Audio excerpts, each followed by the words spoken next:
Our second guest this morning is the Harwich Chamber of Commerce and Demand Media Writer, Cyndi Williams, Director of Member Services, and to my far right, Jeremy Gingras, the Executive Director. And I never know who really wants to start. Well, I'll start. Is it you, Jeremy? So we've got lots of things going on. We ended the kind of the summer season as we're transitioning into the fall, which starts next week. Believe it or not, it's still summer right now technically. Still lots of people out there. We had a great summer season. Lots of people. We had a great turnout at each and every one of our Port Summer Nights, the musical strolls. Lots of activity. The restaurants were very happy. Lots of people out dining, and it was just a real good all-around summer. Last weekend we had the beach day at Red River Beach with the Cranberry Festival. We had a great time with that. We painted shells and rocks, and kids played games and listened to music. The Magician, the petting zoo, and all kinds of good stuff. So that was a great weekend that ended with the bonfire at Red River Beach. Just a great weekend last weekend. Also with the Wildlands musical stroll. I forget what number it was this year, but they had a great turnout again at the Bank Street Bogs with the music and the Art Guild and the Conservation Trust. And it was just a great weekend on Saturday and Sunday as well. So that was a good time, and we continue that this week. And this weekend, Saturday and Sunday, the 17th and 18th, we have got the Cranberry Arts and Music Festival on Saturday and Sunday. They have the arts and crafts going on both days from 9 to 4. On Saturday, they have music from 12 to 8 at Brooks Park with Jay Gaudette and the Railroad Boys, Jay Spirit and Jay Gaudette and the Railroad Boys, N-Train, Sarah Swain and the O-Boys, and then their late show at 6 o'clock is Donna and the Buffalo. So they've got a great musical lineup going at the Brooks Park, where they'll have the tent set up, and it'll just be a good time. And then Sunday. Well, once again, this is our second annual parade, the Harwich Chamber Hometown Parade, presented by our sponsor, RPM Carpets and Floor Coverings in Harwich. It will begin at 11:30 and will start on Freeman, traveling down 28 to Doane Road, up Sisson and through Harwich Center, ending at the high school this year. We have everything from our local town officials, the police chief, the fire chief, the town administrator, and harbor master joining us this year, walking or traveling in the vehicles, as well as antique cars.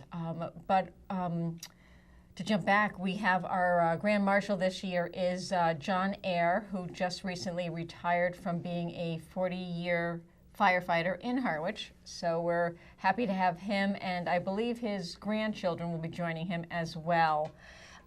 We also have everything from the town band to some of our Port Summer Night bands joining, various businesses sponsoring them.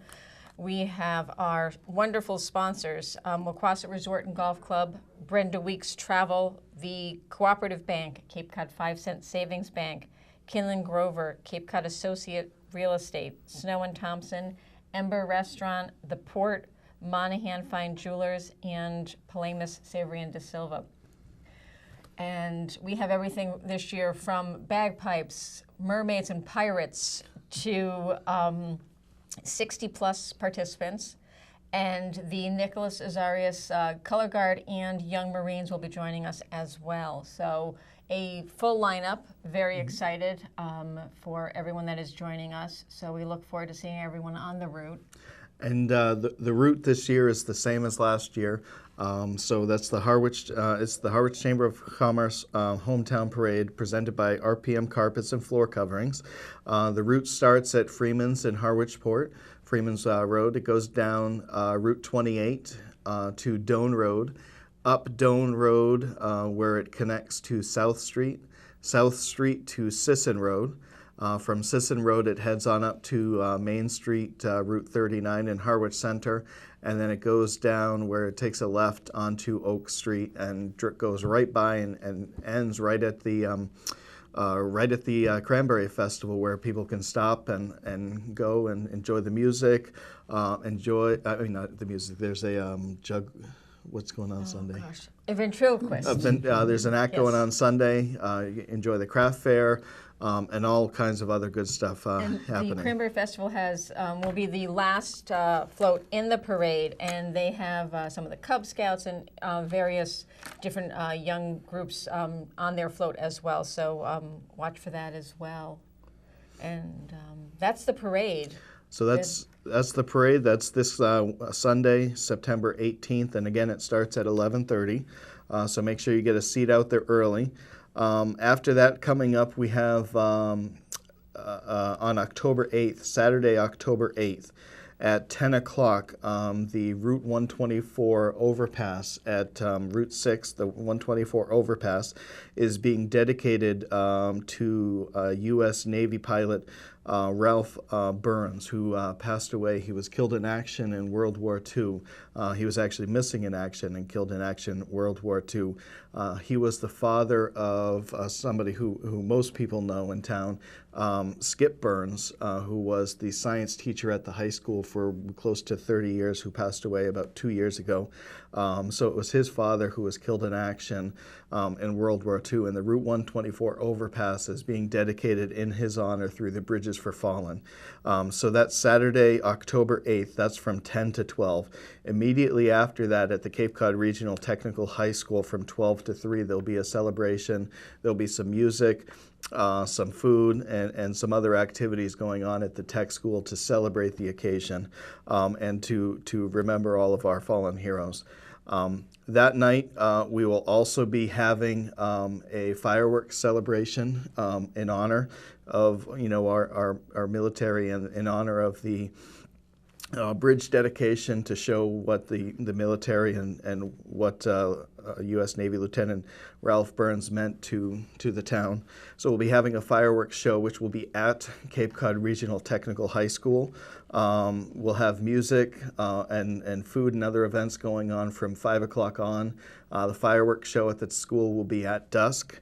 And for that, there'll be a $20 per car parking fee at the tech school. So you want to make sure you get there early. It's sure to fill up. It's going to be a great fireworks presentation put on by Atlas. We've got a good musical lineup going.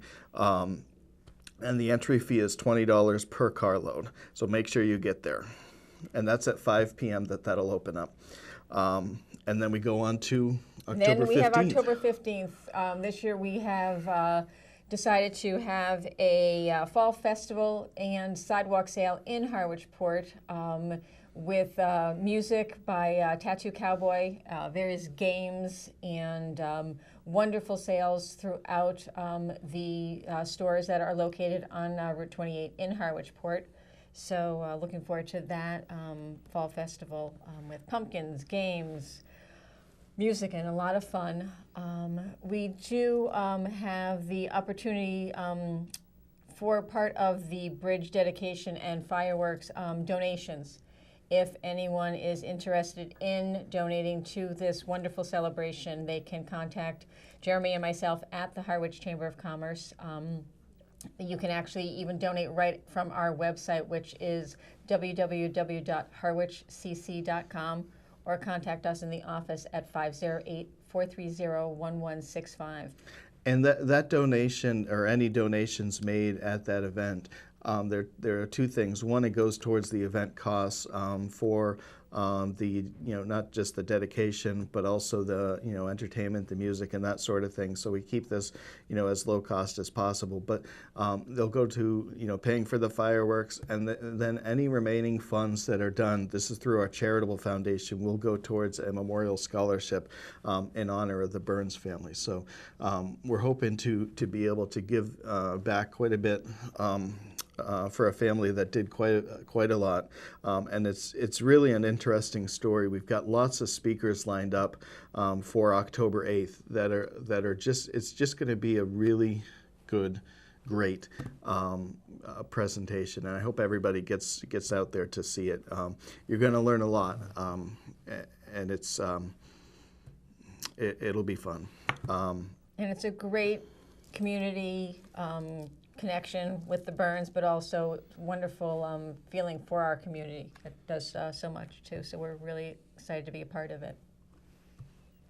And Well, is that you finally come to the end? I think we that's have it. finally yeah. come to the end, Paul, for this month. Well, you've done very well, and so you have this Burns event is going to be pretty extensive.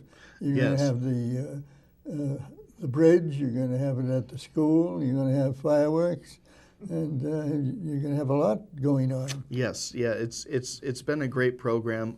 We're very appreciative for the work that the state's done and the police and the fire to make this happen.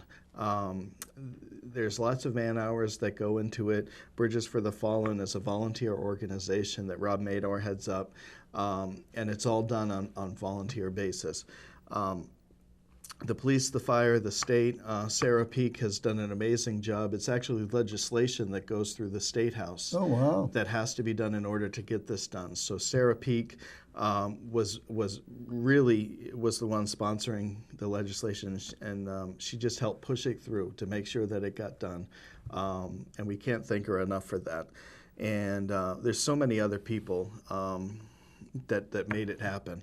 And it's you'll see them all at the dedication, I'm sure. But there's a lot that goes into it that I don't think people realize. I mean, it's been almost 2 years to get the bridge dedication named, so it's quite a process. Well, it's a big project, and we wish you a lot of luck with it. Thank you. Thank you.